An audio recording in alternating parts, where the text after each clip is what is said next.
Behind me, there are about 30 buildings, apartment complexes with 10,000 homes, where 16,000 people live, and all of them live under the condition of being poor. Why do I say the condition? These are municipal buildings, the ones called Toei Jitaku. They are buildings made by the government for low-income people to live in. And being low income is one of the conditions to be able to live here. People with lower incomes are usually the younger ones. It starts from the age of 20, and it's a monthly income of about $2,000 to $2,500 for a full-time worker. Now, the people who live here have to have a salary of less than $1,500. But it's not just that, there are other social conditions to be able to live here. For example, retirees, single mothers, families with disabled members. It's very, very rare to find complete families in these places. For example, consider a complete family with a mom, dad, and child. It could be a father, for example, who is disabled, a mother who has to take care of her husband and her child, and who also live only on government subsidies. Wow, the area is quite large. And well, usually these people are people who can receive some municipal benefit, like retirement or a pension. In the case of single mothers who are not working, they may have a minimum income provided by the government, or they may also be victims of domestic violence. They can also live in these houses. Now, why live in these houses? Is it free? No, the rent is not free, but it is really very cheap. It's basically half the price of a studio apartment, and these are 2 to 3 room apartments. The rent can range from $0 up to about $300 or $400. It's rare for the rent to be $0, but it's said that the average rent for these places is about $300. And so, is that when I say it's the poorest neighborhood in Tokyo? Actually, no, it's not necessarily the poorest neighborhood. In theory, you could say that the poorest is Adachi, but that's because it's the cheapest district in Tokyo. I mean, the land is the cheapest. It's located in the Adachi neighborhood.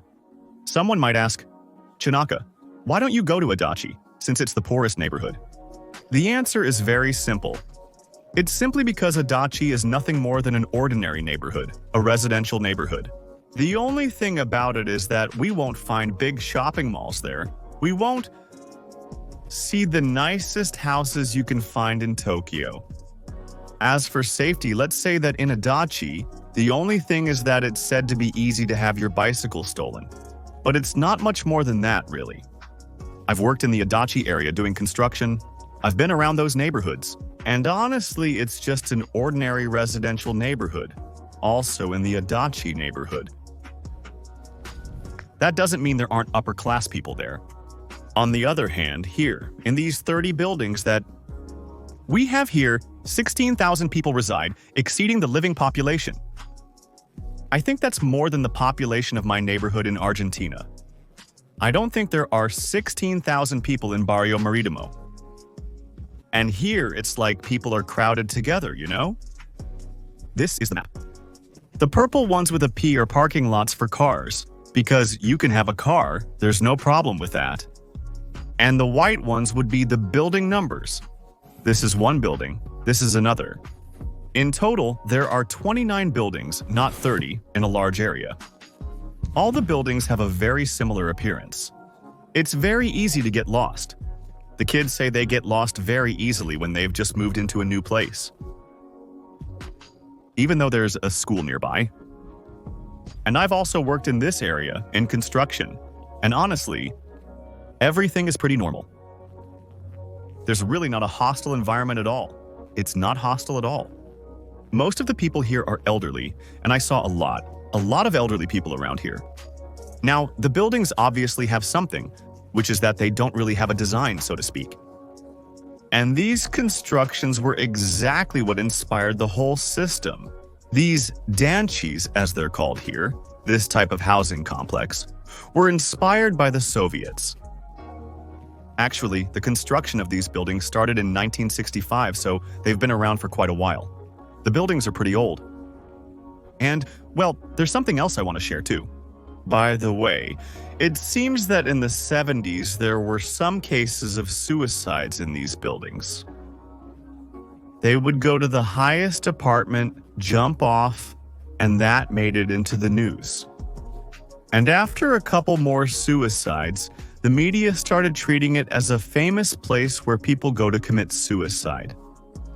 And the thing is that afterwards, at the beginning of the 80s, there were 133 cases of suicide. By publishing the place as a quote-unquote place to commit suicide, let's say that attracted people from other places to come here to commit suicide. After that, they kind of said, well, let's stop spreading the word about the place as a place to commit suicide, because people go there and kill themselves. And that's not good for the people who live around here. I mean, the first people who committed suicide apparently did live here, but then people started coming who were from somewhere else. And, well, after that, nobody knew the numbers anymore. As far as I know, and also to reduce the issue of suicides, they put bars on the buildings, which, well, is to prevent people from jumping. Now, there are some places that, well, for example, on this side, we can see that they don't have bars. But, well, this is the balcony side of the person who lives in the apartment, right? Well, let's go inside to see what the building is like. Obviously, just the hallways.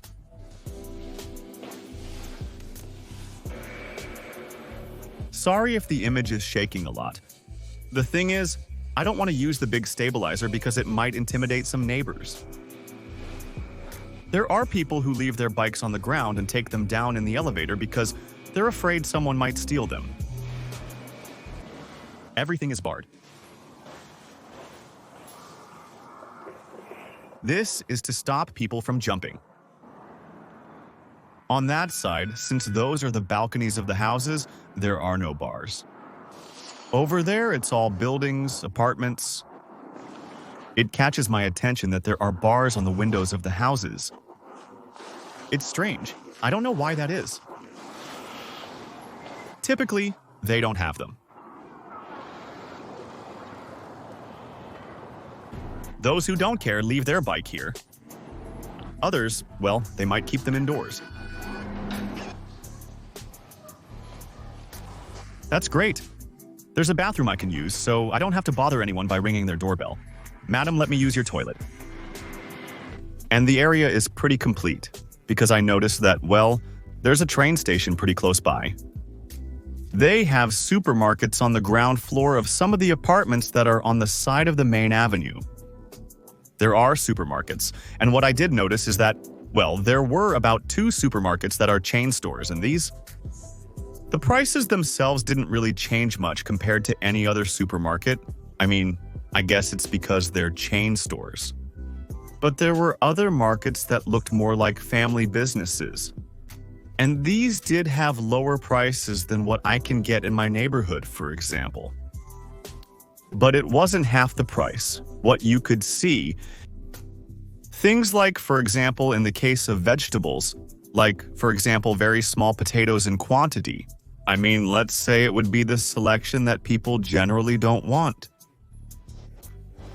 The buildings are still there. There are a lot of them. It's full. Another thing is that it's forbidden for people who live here to have pets, and so also to highlight the prohibition. They say you can't walk pets in the area, meaning neighbors who don't live here and have pets can't come here to walk their dogs. There's another one. Here they also have a playing field, they can play baseball, the kids have a park, an area to play.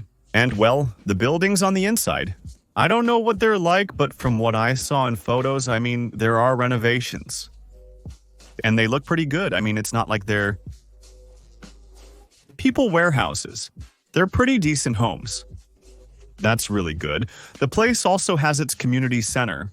Obviously, well, it's usually on the ground floor of one of these buildings. And so, this video, I came up with the idea to make it because right now, since I'm an electrician, I'm working in a Danchi where I'm working. See a different location, which I won't disclose. This place is much larger. In fact, it's the biggest Danchi in Japan. It's a few kilometers from here, but it's a bit far for me. And I was surprised by how big these Danchi are. The place was really, really huge. Well, what I'm doing is changing the lights. The lights in the hallways and staircases of the apartments, not the rooms. I don't know what the rooms are like inside, and actually you can tell that one of the buildings is also under renovation. Another thing is that, well, obviously here you don't have to pay for a contract. You don't have to pay for key renewal, but usually, well, the contracts are for 10 years. And if a person, for example, a single mother, receives a government subsidy, what happens if her child becomes an adult? Then she stops receiving the subsidy. She has to work normally and has to vacate the apartment. And if a person, let's say for some reason, suddenly has an income above the average, then they also have to leave the apartment. The government has total control over people's incomes. It's messed up, isn't it? There are more over there. There are more and more apartments. I mean, on the map it looks big, but when you're walking it feels even bigger. Over that way, you can tell it's already a regular neighborhood, but over here, there are more. There are more apartments. Yeah, you kind of get lost around here. Subscribe, man. Come on, subscribe. Don't be stingy. Where did I leave the camera? Nobody touch it. And that's right, the apartments are government property. They can't be bought under any circumstances. I mean, you'll never actually own these apartments. And then there are the UR house, which are something quite similar but made for the middle class. The thing is, well, maybe the location isn't the most convenient. Me, for example, if I don't live in a UR house, it's because I don't have one near my home, which, let's say, is made for middle-class people. I mean, who don't have the government sets requirements for living in certain places, but people want affordable housing. Gives you the option to live in a cheap apartment for your family. Well, I don't necessarily think you have to have kids. I think there are many foreigners who come, let's say, traveling with savings, and they look for one of these apartments and look for work in those areas. For example, although there are very few, let's say the Danches are more common, right? Because they are, let's say, the ones that are needed. This is a Kojika Hoikuen daycare, because that's another thing. Children have the right to attend a daycare, where they can start socializing with other kids their age from a very young age, even as babies. And the parents, let's say, can focus on their work or whatever they need to do. And it's free. That is the daycare. Well, there's another daycare here. There are two daycares facing each other. This one is called Sumir Takashi Madara Sumir Hoikuen. Why are there two daycares? Could it be that there are so many kids? Well, that building looks pretty new too, doesn't it? Maybe one wasn't enough. Young adults with low incomes can apply. Try to apply to live in these places. But what's the issue? Open spots are rare, only about 4 times a year. Whether it's possible depends on availability. First, you fill out the required forms. After that, there's kind of a lottery to decide who can get in, who gets accepted, and who doesn't. After that, there's an interview, and then, well, within a month or at most 2 months, they can move in. Another thing is that you might ask, what about the homeless? Why are there homeless people on the streets? Homeless people. The issue of homeless people is a completely different topic. The thing is that homeless people in Japan are not on the streets because life went badly for them, but rather they are people who chose to distance themselves from society, to leave the system itself. There are some cases of some homeless who have some place to sleep, an apartment with a kind of government-provided rooms where they can also live. By the way, if you're interested in the topic of so-called poverty, I recommend 2 movies that are available on Netflix. One is called Manbi Kikazoku, which would be something like Thief Family, but it appears as Shoplifters or something like that. I'll leave them here for you. And the other one is a movie called Mother, which is from 2020. Thief Family is a very beautiful movie. I highly recommend it. It won awards and shows a different side of Japan, and it's inspired. One of the parts of the plot was inspired by a real case, but it's a fictional movie, and Mother is a completely fictional film, but I really thought it was real the whole time. I watched the movie wondering if it was based on a real case, but it turns out it was fictional. And yes, it's a movie with a pretty intense story, and it's very, very outrageous. It's really very outrageous. Here, going another way, walking. It turns out that this bus stop is named Toei Jitaku.